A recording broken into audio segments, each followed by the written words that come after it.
Hi Ajay. Hi, Dhruv. So I have a very important question for you for this particular video. Uh, Most of us are charmed and seduced by the corporate culture at a very early age. We watch our parents go to office, and we watch our friends' parents go to office, and our entire education is preparing for more or less a corporate life. At least that is the way that seems is presented as the most rewarding life, and many people do achieve success in it. But it is no secret that there's a large amount of people that are utterly disappointed or unhappy in the corporate life. So I think what I want to ask you is, why are people so unhappy in corporates? Right. So, it's very individual question, but at a very high level, at a very high level, fundamentally, once you opt to work in a company, whether it's a private company, whether it's a government company, you actually have to undertake, your actions based on certain rules and regulations. So, for example, your freedom when to enter and when to exit goes away. There's a fixed time frame, right? So your freedom whom to talk to, whom not to talk to goes away, because if there's a colleague which you have to talk to, irrespective of the fact you don't like him, you have to talk to the person, right? So if you have to do certain things which you really hate doing, for example, holding an event for the office, and you really despise making call to everybody, guys, it's 3 p.m, it's holy time, please come, we have an office party going on, you don't you're doing that. So therefore, the basic reason why people somehow don't like a part of their corporate life, I wouldn't say the whole of the corporate life, is because the freedom that they have goes away. Freedom to say no goes away. Okay, they are bound by certain things, and as human beings, anything which curtails our freedom actually will make us unhappy. Very simple. Obviously, very simply, right? Exactly. So if you talk about one reason, it's the you can't really have your own choice. You can't have your own cake and eat it too. So that's fundamentally the first thing. Then of course there are other things as to the environment there, how they actually treat, what is the office culture. That's a very big role to play.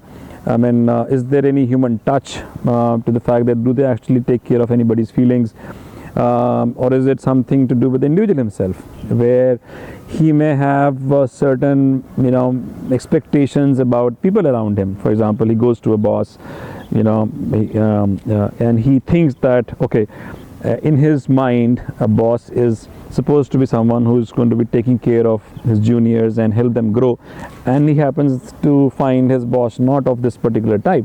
Now guess what, he's going to get depressed, right? Now, or take another example, if somebody wants to be counseled each time by the boss before he does anything, and his boss is very carefree, doesn't even care what his junior is doing, he may also feel very unhappy that, oh, I'm not really getting. So a lot of times, I think the happiness comes from the fact that how you conditioned your own mind in terms of different scenarios you are exposed to, different people you interact with, different roles that you have to play in the office. And if the kind of things that are happening around you is not according to the conditioning that you have been through, then clearly you're going to find yourself in a bit of a discomfort. And also it depends upon whether you are really geared up and you can adjust yourself to the discomfort that's coming to you and rise to the occasion and make the most out of it. Yeah, so I think that'll be true for many cases in life, right? Your setting may not always be entirely in line with who you are and how you're conditioned to be and the goals you have and how you like to pursue them and all. So can you share a tip for someone, or small advice or lessons that you think might help someone who's in a corporate culture and in that corporate setting? Don't necessarily hate their entire job, but I think this freedom thing, because I think I also identify as that the biggest reason why someone might not be happy in a corporate. So that is obviously not going to change. If there is a timing for a corporate, there is going to be a timing for a corporate. It's our gift of industrialization. There's no way to escape it, right?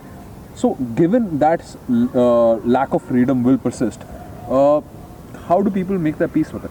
Right. So actually freedom is, to my mind, is a mirage. Actually, people want to get entangled with goals. They want to sort of marry themselves. There's nothing called free bird or a free animal. Everybody wants to have certain kind of goals or desires in their life, and that's what I called, you've foregone your freedom. No, see, everyone So- has goals and desires. Exactly, When you, exactly. When you're not free to pursue those goals is when your freedom is being No, restricted. no, that's the second level of freedom. The second level, Okay. your freedom to take actions towards that particular goal. I think everyone's free to dream, right? No, no, Nobody's stopping someone to exactly, dream. exactly. So therefore, you first of all you must understand that you've consciously chosen to do certain things, and therefore you are enslaved by that. So you are encapsulated by that. Okay, everything around you, it's a bubble. Your dream is a bubble, and you are inside it. Okay, so therefore, in that sense, your freedom is gone. Your freedom to have another dream is gone. So in that sense, the freedom is gone. So therefore, you've chosen to marry that goal. Okay, and therefore you've foregone that, and therefore you will make choices only in the direction which actually help you achieve that goal, and nothing else. So therefore, that's the first thing. You must understand that's the thing called freedom. Okay, we actually consciously choose to forego freedom because that particular choice actually we think that is going to be more comforting for us, where I will be in my zone and I will be in something. So therefore, I want to have that bubble around me.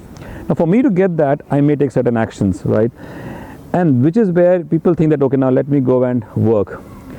And therefore I can get money, and therefore I can get a good house, and where it's my comfort zone. Okay, that's my dream. Okay, that's my goal in life, for example. Okay, so every action that they're taking is for them to achieve the goal which they have been married to, which they're enslaved. Okay, so they're very important to understand. Now, to have a larger goal which you've set for yourself, I think all the people should by and large be prepared to go through a certain amount of a discomfort, because you have a larger than life, goal that you've set for yourself. And that is one thing. Now, if you are, more aware of the fact that, look, this discomfort, you've consciously chosen to have this kind of a thing, therefore the feeling of discomfort will be far lesser. The boss will still be like the way he was earlier, but if you walk into the office the next day with an awareness that, look, the boss is the way he is, I've consciously chosen to come here, and this job is giving me X amount of dollars, and with the dollars I'm able to take care of the larger piece of my, happiness which is giving me. You're not going to feel the pain. You're going to be happily going there. I understand that there'll be a guy whom I don't like to see his face, but doesn't matter. I have a basic thing in my head, and therefore I want to conduct. These are the very basic fundamental things. If you can consciously choose that, look, none of the people around you are to be blamed for you to be unhappy. I think it's about tweaking your perspective a little bit, and Exactly. always trying to take a step back from the current situation and understand the larger picture, and how you being there, while an environment has had a large impact on your you being there, ultimately, if you would like to believe, and like most people do believe, is that it's your choices that eventually landed up there. Nobody forced you to go to that interview. Sure, there are unfortunate cases where people are forced into it, but let's talk about a larger population for now. It's more about sort of adjusting your perspective, I suppose, by sort of realizing the larger picture, the larger reason why you're there. And I think that should sort of ease away the pain. I should also add that I'm not sort of saying that, look, the culture should not be blamed, or the environment and the office should not be blamed for you to have that unhappy feeling. Clearly, there are some companies who really do not know, for example, how to deal with employees. For them, it's all about, the hardware part of the whole company. It is not about software part. Everyone's replaceable. Exactly. Everyone is only a process. They have a limited. So Exactly. obviously, I think around the world, and especially spearheaded by companies like Google and etc., that still like to maintain this, and we still run like a startup. And this entire startup culture also sometimes has taken it too damn far, I think. But essentially, that change, obviously from an institutional and a structural level, is coming. But like you rightly said, I think it's about perspective, it's about how we view things, and nothing in life will ever really be a cakewalk. There aren't any free meals. You have to pay a price for everything you want. Yeah, every walk is a walk. That's the way I think people should look at it. So when you go to a particular office, if you have a conditioning of a particular type, that conditioning is to come into your way for you to really enjoy that thing whole, blissfully, or really, blow the thing completely out of proportion. Now you may think that, bosses are very bad, and let's say the boss just said good morning to you in the morning, you're going to come back and say, wow, my boss is the greatest boss in the world. Maybe he doesn't even care about you, only wishes you good morning because of his habit. Now, because you conditioned that bosses are too bad, they don't even look into you when you walk into the office. So whatever conditioning you have, that can actually make you feel gaga, or that can actually make you feel low. And that is true for even corporate culture also. So when you go to a particular company and you feel that you're not happy, it is 90% because of the fact you were conditioned in a different way. I think that life really isn't just for you. Yeah. Got it. Exactly. Well, thanks a lot. I think that was quite insightful. Guys, please share your thoughts about how whether you like this video, whether you think we could do something better in the comment section, and we'll be very prompt in replying to all of them. Like, share, and subscribe. And until next time, Moslo.